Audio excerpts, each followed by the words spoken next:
You guys, no intro, nothing. We're getting straight into it. If you apply what I'm about to share with you right now, not to be dramatic, but this could literally change your life. Or maybe better yet, I should say it will change the way that you navigate this life, the way that you operate, the way that you think.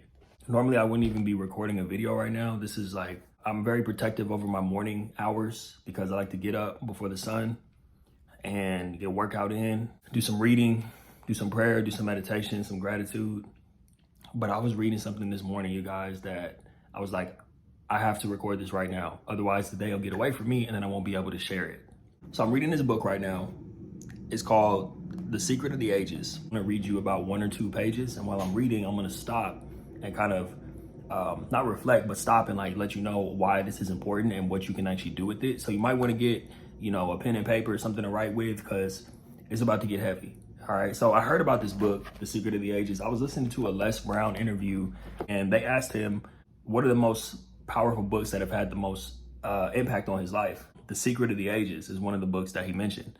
There are 2 different categories that books fall in for me. There's like books that are more so maintenance, like things I already know, but are kind of keeping them at the forefront of my mind and keeping my mind sharp. And then there's books that like blow me away. Like, this is brand new information. I have to tell people about this. I have to apply this. This is gonna make me a better man. This is gonna make me a better coach. Up until like this morning, this was one of those like maintenance books. Like, I already know a lot of this stuff, but this is good. I like the angles they're taking. This is refreshing. And then I got to this page that I'm about to read to you. And it absolutely blew me away. Just the way it was presented, the way it was rolled out. It's the type of thing that once you read it or once you start to apply it and once it clicks in your brain, you can't unsee it. You can't unuse it. Like, I'm literally going to be a better human being and I'm going to be able to navigate life better because of this. Now, before I actually get into it, I have this thing, and if you've been coached by me or if you've been following me for a long time, I have this thing that I always talk about, which is the watchtower. I call it the watchtower. It's basically the concept that if you learn to zoom out sometimes, because a lot of us, we live busy lives. So if you're going through life and you find yourself getting frustrated or flustered or, your thoughts are basically controlling you, what you do is you pause, you stop, and you look at your mind as the watchtower, as if it's the watchtower at an airport. Basically the tower at the airport that watches all the planes come in. Air traffic control is what, really what it's called. But the watchtower observes the planes flying in, what planes are landing, what planes are taking off. And if you zoom out and learn to use your mind as a watchtower, you can do the same thing with your own thoughts. You can watch those thoughts come in, you can watch them leave, you can replace negative thoughts with better thoughts. You can find a thought that's not serving you and saying, wait a minute, this thought that I'm having right now is not very productive. It's not getting me where I want to go. I'm beating myself up, or I'm thinking negatively about something or someone, or I'm judging something. So let me stop that and replace it with another thought, right? That's the watchtower analogy. So if you go back to episode 4, that's the first time I ever talked about the watchtower analogy. And it's funny because when I was recording that episode, I was like a year into ThriveAfterSports. I only had, I think, like 2 or 3 clients at the time. And this was before I had sponsorships. So those were actually paying clients. They were paying out of pocket. And as you might imagine, with 2 or 3 clients, I wasn't doing very well. So when I made that video, like, go back and listen to episode 4. I was recording that after having just moved back in with my parents because I quit my job and went broke and started ThriveAfterSports. And when I was sharing that message, I was sharing it with you guys, but I was sharing it with myself as well, so that I could realize, like, all right, pressure's on. You back home with your mom and dad. Business isn't going well. This is an opportunity for you to stay in the watchtower and don't let those negative thoughts get the best of you. So anyway, episode 4, go check that out. All right, now let's get into the book. So like I said, it's only a couple of pages, but as you can see, I underlined a lot of stuff in here. All right, so just to give you some quick context, basically the author is talking about how absurd it is for us as human beings to be controlled by our own thoughts. He's like, when you really think about how ridiculous that is for us to be at the top of the food chain and to be as intelligent as we are, he basically is saying it's ridiculous to be controlled by our own thoughts. So let me start with this. This is an absurd, he says, this is an absurd position for a man. He's talking about it's absurd to be controlled by your own thoughts. This is an absurd position for a man, to be hag-ridden by the flimsy creatures of his own brain. The flimsy creatures of his own brain. If a pebble in our boot torments us, we expel it. We take off the boot and shake it out. And once the matter is fairly understood, It is just as easy to expel an intruding and obnoxious thought from the mind. That's deep. He's saying if you're walking around, you got a rock in your shoe, you would take your shoe off and shake out the rock. Now that was one of the most powerful things to me. Like, if you can learn to treat your own brain like that, to shake out those negative thoughts like you would shake a rock out of your shoe, I think that's even stronger than the watchtower analogy. I might even start using that one. Like I said, this is gonna make me a better coach too. All right, it ought to be just as easy to expel an intruding and obnoxious thought from the mind. About this, there ought to be no mistake, no two opinions. The thing is obvious, clear, and unmistakable. It should be just as easy to expel an obnoxious thought from the mind as to shake a stone out of your shoe. Until a man can do that, it is just nonsense to talk about his ascendancy over nature and all the rest of it. He is a mere slave and a prey to the bat-winged phantoms that flint through the corridors of his own brain. Damn. Did you hear what this man said? He said, until a man can do that, basically until you can get to the point where you can shake those mental thoughts out of your mind, like you would shake a rock out of a shoe, it's nonsense to talk about your ascendancy over nature. As human beings, our ascendancy over nature, how we're, top of the food chain and the most intelligent beings on the planet. He's like, until you can learn to control your own mind, don't talk about, your ascendancy over nature and your dominion over nature. I was like, wow, we're trying to go to outer space and do all these different things, but we can't even control our own minds. So I thought that was powerful. And I like how he refers to it as bat-winged phantoms. Like, just the imagery there, like the bat-winged phantoms that flint through the corridors of his own brain. Yet the weary and careworn faces that we meet by thousands, even among the affluent classes of civilization, testify only too clearly how seldom this mastery is attained, how rare indeed to find a man, how common rather to discover a creature hounded on by tyrant thoughts or cares or desires, cowering, wincing under the lash. He's saying even in the most affluent of us, the most successful people in the world, you still see that look on their face where you can tell they're being tortured by their own thoughts. And he says, how common rather to discover a creature hounded on by tyrant thoughts or cares or desires, cowering, wincing under the lash. So basically, I like that imagery of wincing under the lash too. Like when your mind is controlling you and those negative thoughts are getting best of you, you're really afraid of yourself. You're really, we really are afraid of, please leave me alone, thoughts. Please leave me alone. Please leave me alone, my own mind. Oh, I'm so scared of myself. I'm so scared of my own brain. Like, when you think about it like that, it's really crazy, right? All right. It is one of the prominent doctrines of some of the Oriental school. Ooh, you can't say Oriental. This is an old book. I'm going to replace that with Eastern. You can't be saying Oriental.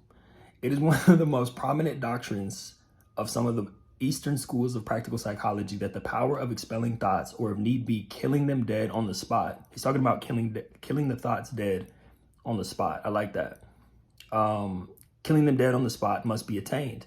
Naturally, the art requires practice, but just like other arts, when once acquired, there is no mystery or difficulty about it. It is worth practice. It may be fairly said that life only begins when this art has been acquired. So he's referring to the practice of controlling your own mind as an art. And I really like that because it is an art. You have to train it. You have to train your mind just like you would train your body.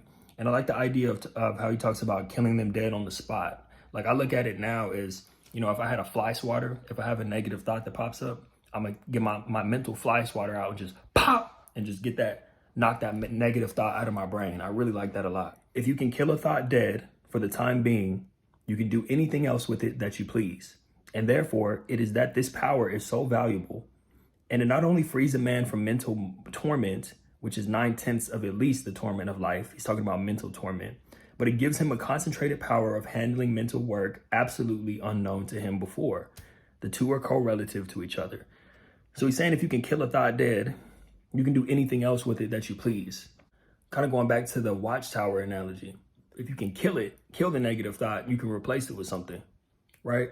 And then he's saying that it frees a man from mental torment, which is 9/10 of at least the torment of life. He's saying that our mental torment, most of the times, is more prevalent than actual threats or actual torment that we have in everyday life. It's just our own mind. There's really nothing negative going on aside from us torturing ourselves with our own mind. I thought that was powerful as well. And it says it gives him a concentrated power of handling mental work absolutely unknown to him before, meaning that what it does is when you are spending less time ruminating on negative thoughts, it opens up your mind and frees your mind up to focus on more positive things. All right, carrying on. This is where it starts to get really good again. When we reach that understanding, we will no longer have cause for fear because we will realize that the universal mind is the creator of life only, and death is not an actuality. It is merely the absence of life.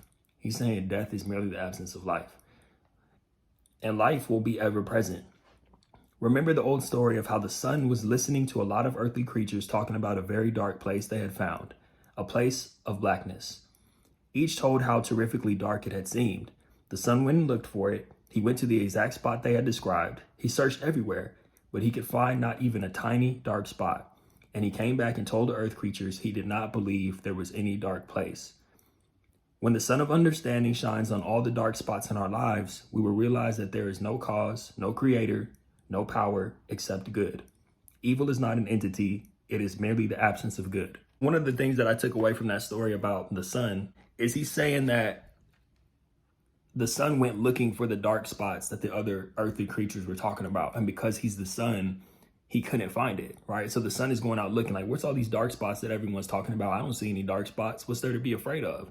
Because the sun is constantly shining its light. So how could the sun go on a search for darkness when everywhere the sun goes, it's shining light in those dark places? That's our mind. If you use your mind correctly, your mind operates like the sun, where there's no such thing as dark moments, because everywhere you go, if your mind is operating correctly, it's only giving life. It's only shining light. Y'all don't hear me. Y'all don't hear me. You just want to dance. All right. Then the last thing he says is, don't be content with passively reading this. Then I tell y'all to get your pen and pad ready. He said, don't be content with passively reading this. Use it. Practice it. Exercise is far more necessary to mental development than it is to physical development. Damn. Practice right thinking.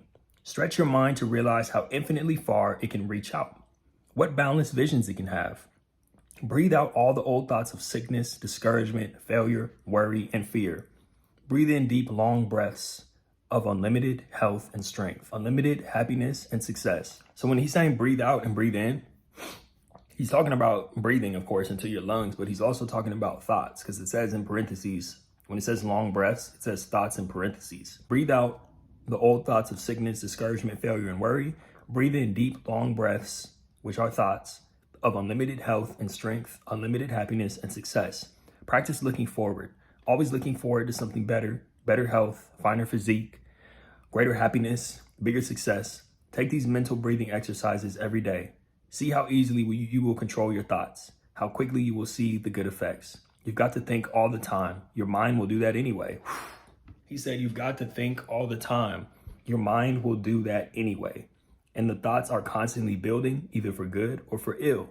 So be sure to exhale all the thoughts of fear and worry and disease and lack that have been troubling you, and inhale only those you want to see realized. So I'm going to leave it at that. My biggest takeaways were treat negative thoughts like they're just a rock in your shoe. And every time you have a negative thought, stop, catch yourself.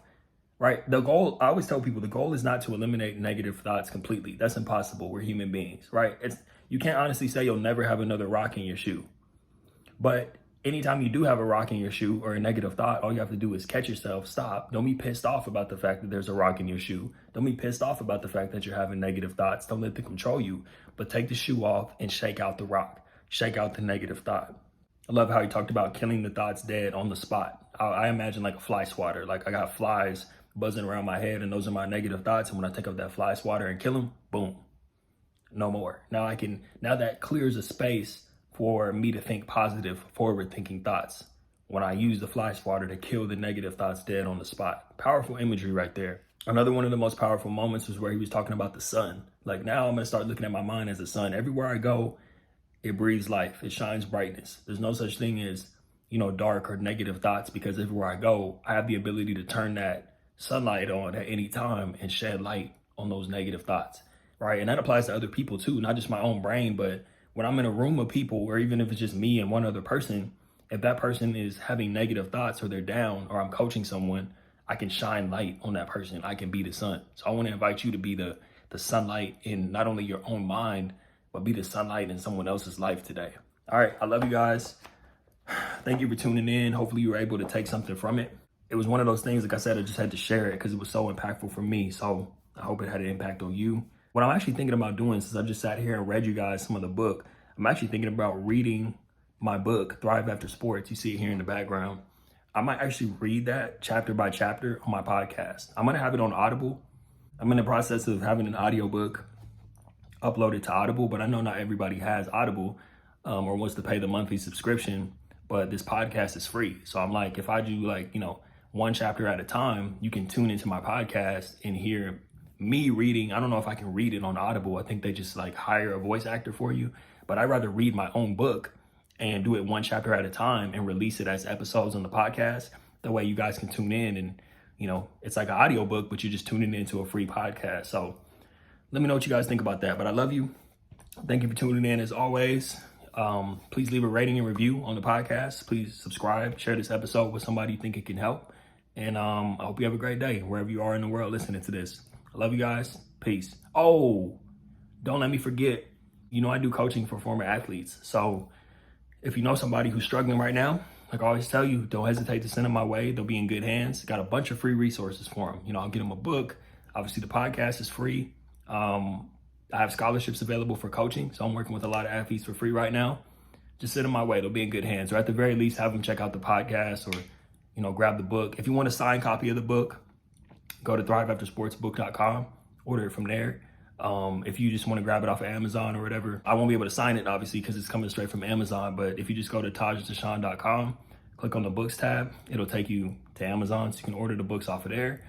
Yeah. All right. That's it for real. I love you guys. Peace.